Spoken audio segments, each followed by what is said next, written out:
சிலுவை வார்த்தைகளை தியானிக்க சிறந்த நேரம் எது? ஜெபம் பண்ணுவோம். நல்ல ஆண்டவரே, உம்மை துதிக்கிறோம், ஸ்தோத்திரிக்கிறோம். எங்கள் ஆண்டவர் இயேசு நாதர் சிலுவையில் நின்று மொழிந்த 7 வார்த்தைகளுடைய ஒரு சுருக்க கண்ணோட்டத்தை நாங்கள் இந்த வேளையில் தியானிக்க இருக்கிறோம். எங்களோடு பேசும் கேட்கிற அத்தனை பேரும் பயனடைய கிருபை தாரும். இயேசுவின் இனிய நாமத்தில் ஜெபிக்கிறோம் பிதாவே, ஆமென். அருமையானவர்களே, ஆண்டவராகிய இயேசு நாதர் சிலுவையில் நின்று மொழிந்ததான 7 வார்த்தைகளையும் குறிப்பாக அகில உலகம் முழுவதுமாக குட் ஃப்ரைடே நாளில் அன்று அல்லது துக்க வெள்ளி என்று சொல்லுவோம், அல்லது நல்ல வெள்ளி நாளில் ஒவ்வொரு ஆலயத்திலும் தியானிப்பது வழக்கம். அதோடு முடிந்து போகிறது. அடுத்த ஆண்டிலே தான் அதை பற்றி தியானிக்கிறோம். ஆனால் உண்மையில் இந்த வார்த்தைகள் அன்று மட்டும் தியானிக்க வேண்டியதா ஆனது ஒன்று மட்டுமா, அல்லது வருடம் முழுவதுமாக ஒவ்வொரு நாளிலும் நாம் தியானிக்க வேண்டியதான கருத்துக்கள் இதில் இருக்கிறதா என்று சொல்லி நாம் யோசித்து பார்க்க வேண்டும். அந்த வார்த்தைகளுடைய ஆழத்தை, பொருளை நாம் விளக்கமாக அறிந்து கொள்வோம் என்று சொன்னால் நிச்சயமாக அந்த வார்த்தைகளை நம்முடைய வாழ்க்கையின் ஒவ்வொரு நாளிலும் ஒவ்வொரு வேளையிலும் அவற்றை தியானித்து நம்முடைய வாழ்க்கையை கடைபிடிக்க வேண்டியதான ஒரு முக்கியமான வார்த்தைகள், அதிசயமான வார்த்தைகள் என்று சொல்லி நாம் அறிந்து கொள்கிறோம். அந்த 7 வார்த்தைகளுடைய ஒரு சுருக்க கண்ணோட்டத்தை இந்த பதிவில் நான் உங்களுக்கு சொல்கிறேன். முதலாவது வார்த்தை, பிதாவே இவர்களுக்கு மன்னியும், தாங்கள் செய்வது இன்னதென்று சொல்லி அறியாது இருக்கிறார்களே என்று சொல்லி ஆண்டவராகிய இயேசு நாதர் சிலுவையில் நின்று முதலாவதாக மொழிந்திருக்கிறார். இந்த வார்த்தை அந்த இயேசுநாதருடைய சிலுவைக்கு கீழாக நின்ற அவர் விரோதித்த மக்கள், அவரை பார்த்து கூட்டம் கூட்டின மக்கள் எல்லாருக்குமாக பார்த்து சொல்லுகிறார். தங்களுடைய வாழ்க்கையில, இயேசுவனுடைய வாழ்க்கையில அவருக்கு துன்பம் செய்ததான அத்தனை மக்களுக்கும் பிதாவே இவர்களுக்கு மன்னியும் என்று சொல்லுகிறார். இந்த வார்த்தை அன்று சிலுவைக்கு அருகிலே சொன்னதான அந்த காரியம் அன்றோடு முடிகிற ஒன்று அல்ல. இதை ஒவ்வொரு நாளிலும் கிறிஸ்தவ மக்கள், உலகத்தின் மக்கள் ஒவ்வொரு நாளிலும் செய்கிறதான குற்றங்கள், ஆண்டவருக்கு விரோதமாக செய்கிறதான பாவங்கள், இவை எல்லாவற்றையும் நினைத்து ஆண்டவராகிய இயேசு நாதர் சொல்கிறார், பிதாவே இவர்களுக்கு மன்னியும் என்று சொல்லி ஒவ்வொரு நாளிலும் இந்த மன்னிப்பை இந்த மக்களுக்கு ஆண்டவர் தருகிறார் என்று சொல்லி நாம் அறிந்து கொள்ள வேண்டும். அவரை விரோதிக்கிறதான, அவருக்கு விரோதமாக பாவம் செய்கிற அத்தனை பேருக்கும் இந்த மன்னிப்பின் குரல் ஒவ்வொரு நாளும் இருக்கிறது என்று சொல்லி நாம் மறந்து போகக்கூடாது. மன்னியும் என்ற வேண்டலை கேட்டீர்களே ஐயோ, இவ்வாறு லோகமீட்பாயே அன்பாயுண்டாக்கினார், அன்பாயுண்டாக்கினார்.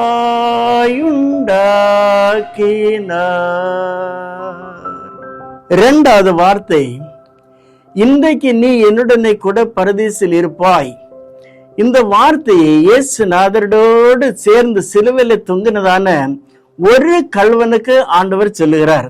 அந்த 2 கள்வரில் ஒருவன் சொல்லுகிறான், நாம் செய்த குற்றத்துக்கு தக்கதான பலனை அடைகிறோம், தண்டனை அடைகிறோம், இவரோ ஒரு குற்றம் செய்யாத நீதிபரர் என்று சொல்லிவிட்டு தன்னுடைய பிழைகளை உணர்ந்து விட்டு சொல்லுகிறான், ஆண்டவரே உம்முடைய ராஜ்யத்திலே வரும்போது அடியேன் நினைத்தருளும் என்று சொல்லுகிறான். ஒரு சிறு ஜெபத்தை ஏறெடுக்கிறான்.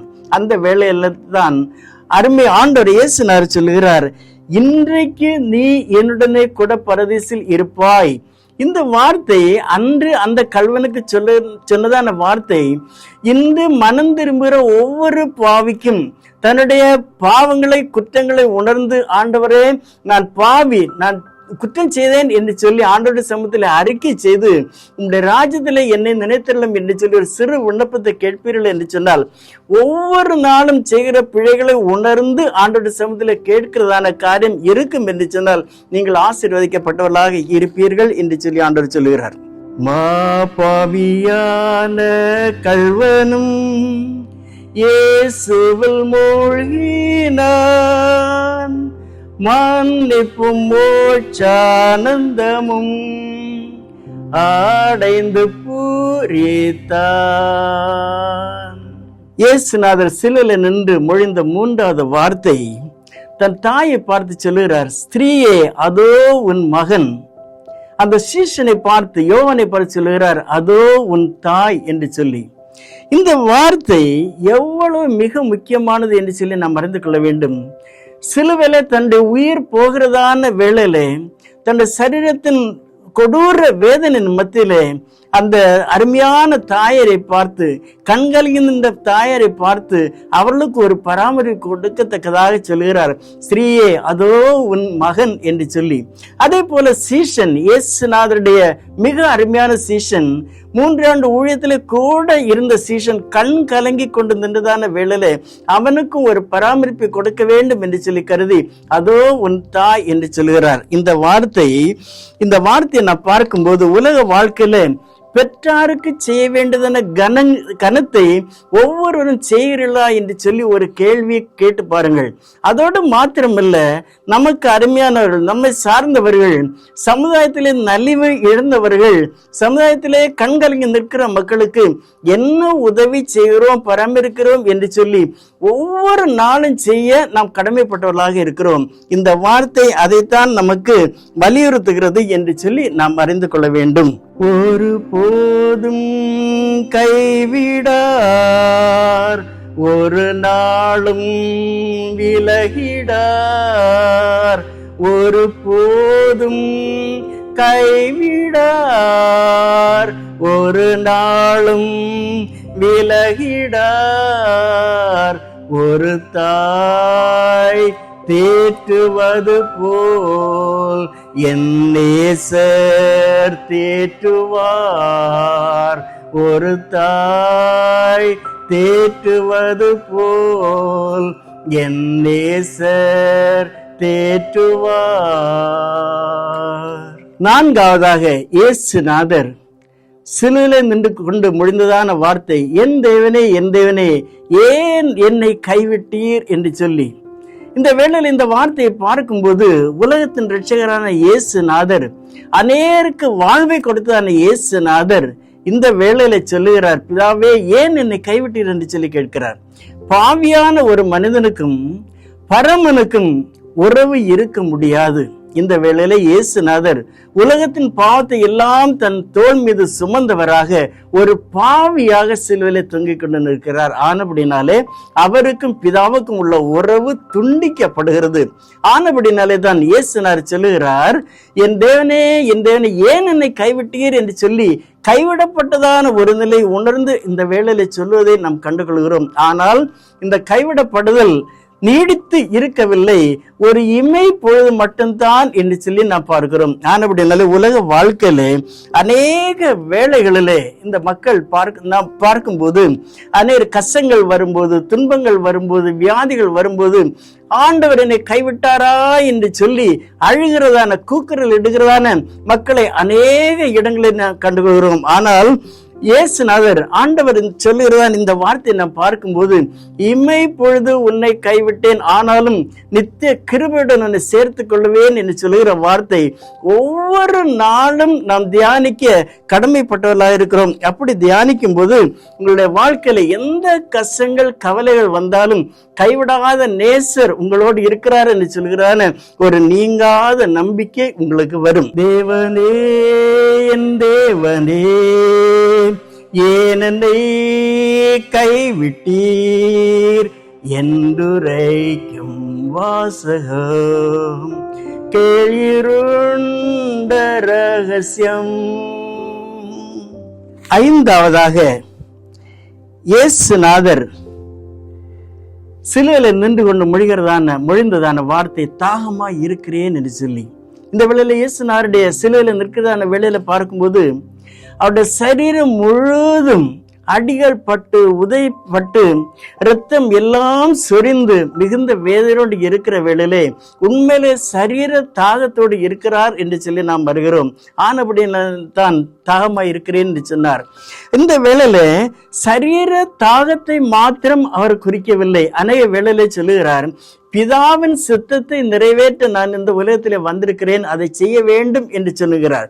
இந்த வேளையில தாகமாய் இருக்கிறேன் என்று சொல்லும் பொழுது கடைசி வேளையில கூட உலகத்தின் மக்களுக்காக, ஆத்துமாக்களுக்காக தாகமாய் இருக்கிறேன் என்று சொல்லுகிறார். அதைத்தான் ஒவ்வொரு நாளும் உங்களுடைய வாழ்க்கையில இயேசுநாதர் தாகமாய், உங்களுடைய ஆத்துமாக்களுக்காக தாகமாய் இருக்கிறேன் என்று சொல்லுகிறார்.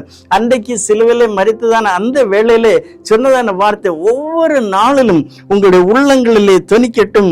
அப்பொழுதுதான் இந்த வார்த்தை ஒவ்வொரு நாளும் உங்களுடைய வாழ்க்கையில தொனிக்கும் போது அவருடைய தாகத்தை தீர்க்கிறவர்களாக, ஆத்தும தாகத்தை தீர்க்கிறவர்களாக நாம் இருப்போம். அதுபோல மற்றவர்களையும் ஆண்டவருக்குள்ளதாக வழிநடத்தத்தக்கதான ஒரு வாய்ப்பையும் நாம் பெற்றுக்கொள்ள வேண்டும். தாகமெஞ்சி நான் வறண்டு தங்கமே நீ நையுதே, ஏகபாரன் கண்ணயர்ந்து எத்தனையாய் தொங்கினார், ஏகபாரன் கண்ணயர்ந்து எத்தனையாய் தொங்கினார். ஆறாவதாக இயேசுநாதர் சிலுவையிலே நின்று முடிந்ததான வார்த்தை முடிந்தது என்று சொல்லி, இந்த வார்த்தை இயேசுநாதர் முழங்கினார் என்று சொல்லும் பொழுது யார் சொல்லி இருக்க வேண்டும்? இயேசுநாதரை சிலுவையிலே அறைந்ததான மக்கள், அவருக்கு விரோதமாக எழும்பின மக்கள், அநேக காலங்களாக இவரை பிடித்து சிலுவையிலே அறைய வேண்டும் என்று சொல்லி யோசித்ததான மக்கள், இப்பொழுது சிலுவையிலே அறைந்த பிற்பாடு எங்களுடைய வேலைகள், எங்களுடைய தீர்மானங்கள் எல்லாம் முடிந்தது என்று சொல்லி அவர்கள் சொல்ல வேண்டும். ஆனால் அவர்களால் சொல்ல முடியவில்லை. இந்த வேளையில இயேசுநாதர் தான் சொல்லுகிறார் முடிந்தது என்று சொல்லி. என்ன முடிந்தது என்று சொல்லி முழங்குகிறார்? உலக வாழ்க்கையில செய்ய வேண்டிய காரியங்கள் எல்லாவற்றையும் செய்து முடித்தார். இவரை குறித்து தீர்க்க தரிசன புத்தகங்களில் சொல்லப்பட்டதான காரியங்கள் எல்லாம் சொல்லி நிறைவேறிற்று என்று சொல்லி முடிந்தது என்று சொல்கிறார். பிதாவின் சித்தத்தை செய்ய அந்த உலகத்திலே வந்தேன், அவை எல்லாவற்றையும் செய்து முடித்தேன் என்று சொல்லி முழக்கமிட்டு சொல்லுகிறதான ஒரு காரியத்தை தான், ஒரு வார்த்தையை தான் இந்த இடத்திலே நாம் பார்க்கிறோம். இந்த வார்த்தை உலக வாழ்க்கையில இதை கேட்டுக்கொண்டிருக்கிற அத்தனை பேரும் உங்களுடைய வாழ்க்கையின் முடிவில் சொல்ல முடியுமா? நான் வெற்றியான ஒரு வாழ்க்கை வாழ்ந்து முடித்தேன், நல்ல போராட்டத்தை போராடினேன் என்று சொல்லி அப்போஸ்தலனாகிய பவுல் சொல்லுகிற வண்ணமாக நீங்கள் சொல்ல முடியுமா என்று சொல்லி கேட்டு பார்க்க வேண்டும். இதை தியானிக்கும் போது ஒவ்வொரு நாளும் நல்ல போராட்டத்தை போராடி, ஆண்டவரே என்னுடைய வாழ்க்கையில கடைசியில முடிந்தது என்று சொல்லி வெற்றிகரமா சொல்லுவேன் என்று சொல்லுகிற வாழ்க்கைக்கு நேராக வழிநடத்தப்பட வேண்டும் என்று சொல்லி ஒவ்வொரு நாளும் நீங்கள் அதை தியானிக்க வேண்டும் என்று சொல்லி பார்க்கிறோம். கண்மூடி தலை சாயவே முடிந்தது என்றார், கண்டீர்களோ காயங்களில் சோரியும் இரத்தத்தை. கடைசியிலே இயேசுநாதர் ஏழாவதாக சொல்லுகிறார், தம்முடைய ஜீவனை, தம்முடைய பிதாவே உம்முடைய கைகளில் என் ஆவியை ஒப்புவிக்கிறேன் என்று சொல்லுகிறார். இந்த வேளையில பிதாவுடைய கரத்திலே தன்னுடைய ஜீவனை ஒப்புவிக்கிறேன் என்று சொல்லுகிறார். மண்ணானது மண்ணிலிருந்து எடுக்கப்பட்டபடி, சரீரம் மண்ணிலிருந்து எடுக்கப்பட்டபடினாலே அது மண்ணுக்கு திரும்பும், ஆவி தன்னை தந்த தேவனிடத்துக்கு திரும்பும் என்று சொல்லி வசனத்திலே நான் படிக்கிறோம். அவனமாக இந்த வேளையில இயேசுநாதர் சரீரத்தை பற்றி கவலைப்படவில்லை. தன்னை அனுப்பின பிதா அவரிடத்திலே, அவருடைய கரத்திலே என்னுடைய ஆவியை ஒப்புவிக்கிறேன் என்று சொல்லுகிறதான ஒரு அருமையான வார்த்தை, நம்பிக்கையான ஒரு வார்த்தையை தான் நாம் இந்த இடத்திலே கண்டுகொள்கிறோம். ஸ்தேவான் கல்லெறிந்து கொல்லப்படுகிற வேளையில சொல்லுகிறார், என் ஆவியை உம்முடைய கரத்திலே படைக்கிறேன் என்று சொல்லி. அவனமாக இந்த வார்த்தையிலே கேட்கிற, சிலுவையின் வசனங்களை தியானிக்கிற ஒவ்வொருவரும் இந்த வார்த்தை உங்களுடைய வாழ்க்கையிலும் அனுபவமாக்க வேண்டும் என்று சொல்லி நீங்கள் அறிந்து கொள்ள வேண்டும். ஏனென்று சொன்னால், இந்த உலக வாழ்க்கையில எல்லாவற்றையும் முடிக்கிறதான வேளையில, ஆண்டவரே உம்முடைய ராஜ்யத்திலே, உம்முடைய சமூகத்திலே நான் வந்து சேருவேன், உம்முடைய சமூகத்திலே என்னுடைய ஆவியை ஒப்புவிக்கிறேன் என்று சொல்கிறான ஒரு பாக்கியத்தை நீங்களும் பெற்றுக்கொள்ள முடியும் என்று சொல்லி அறிந்து கொள்ள வேண்டும். ஜீவனை விட்ட என் நேசரே ஒப்புவித்தேன் என்னை உமக்காய், ஜீவனை விட்ட என் நேசரே, ஒப்புவித்தேன் என்னை உமக்காய்.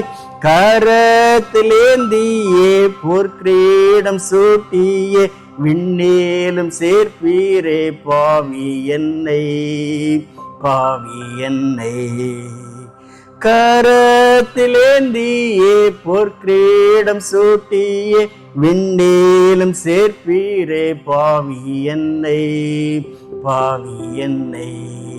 இயேசுவின் மார்பினில் சாருவேனே, சாருவேனே, சாருவேனே.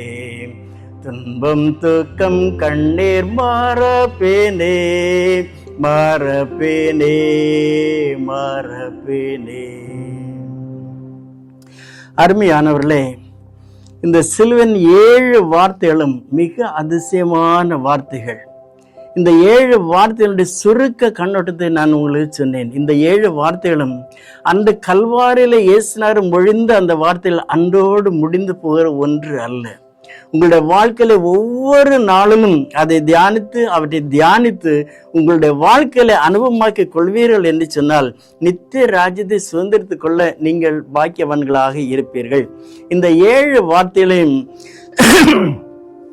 சிலுவையின் 7 அதிசயங்கள் என்ற தலைப்பிலே நான் 7 செய்திகளை பதிவிட்டிருக்கிறேன். நேரம் கிடைக்கும் போது அவற்றை தியானித்து அவற்றை கேட்டு தியானித்து பயன்பெறுங்கள். ஆண்டவர் உங்களை அதிகமாக ஆசீர்வதிப்பாராக. ஆமென்.